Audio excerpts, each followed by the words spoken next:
ঈদের ছুটিকে সামনে রেখে দেশের আবহাওয়ায় বড় পরিবর্তনের আভাস দিয়েছে আবহাওয়া অধিদপ্তর। ঈদুল আজহার দিন দমকা হাওয়া, বজ্রপাত ও বৃষ্টির প্রবণতা অব্যাহত থাকতে পারে বলে জানানো হয় এতে। সেই সঙ্গে কয়েকটি বিভাগে ভারী বর্ষণেরও আশঙ্কা রয়েছে। সোমবার বাংলাদেশ আবহাওয়া অধিদপ্তর আবহাওয়াবিদ মোহাম্মদ তারিফুল নেওয়াজ কবির স্বাক্ষরিত পূর্বাভাসে জানানো হয় এ তথ্য। এতে বলা হয়, আগামী ২৪ ঘন্টায় রংপুর, রাজশাহী, ময়মনসিংহ ও সিলেট বিভাগের অনেক জায়গায় বৃষ্টি বা বজ্রসহ বৃষ্টি হতে পারে। এছাড়া ঢাকা ও চট্টগ্রাম বিভাগের কিছু কিছু জায়গা এবং খুলনা ও বরিশাল বিভাগের ২-১ জায়গায় অস্থায়ী দমকা বা ঝোড়ো হাওয়া সহ। কার কাছে শিখলা? এই যে রাঁধুনি রেডিমিক্স গরুর মাংসের মশলা, গরু রান্নায় গুরু হওয়া কোনো ব্যাপারই না। বৃষ্টির সম্ভাবনা রয়েছে।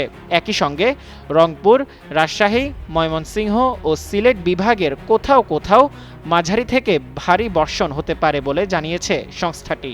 এদিকে ঈদের দিন বৃহস্পতিবার সকাল ৯টা থেকে পরবর্তী ২৪ ঘন্টায় রংপুর, রাজশাহী, ময়মনসিংহ ও সিলেট বিভাগের অনেক জায়গায় এবং ঢাকা, খুলনা, বরিশাল ও চট্টগ্রাম বিভাগের কিছু কিছু জায়গায় অস্থায়ীভাবে দমকা, ঝোড়ো হাওয়া ও বিদ্যুৎ চমকানো সহ হালকা থেকে মাঝারি ধরনের বৃষ্টি, বজ্রসহ বৃষ্টি হতে পারে।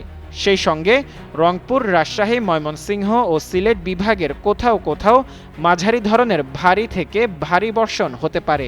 এছাড়া সারা দেশে দিনের তাপমাত্রা সামান্য কমতে পারে এবং রাতের তাপমাত্রা প্রায় অপরিবর্তিত থাকতে পারে বলেও জানানো হয় বিজ্ঞপ্তিতে।